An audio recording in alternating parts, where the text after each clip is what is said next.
What's up everyone? Today I'm going to show you how to connect Bluetooth earphones to your PlayStation without an adapter. So I'm going to use AirPods for example on this, so you can use a wireless headset or AirPods or anything just connecting via Bluetooth.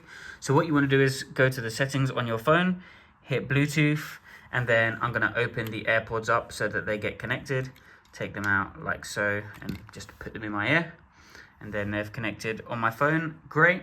And then what you want to do is turn on your PlayStation controller so it connects to your iPhone. I have a tutorial about how to connect your controller to your iPhone in a previous video.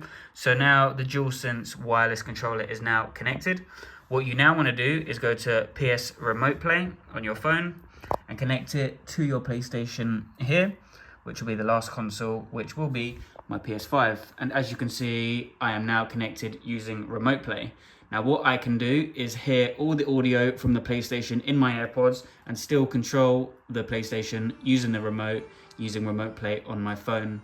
So that's how you connect your PlayStation to your wireless earphones.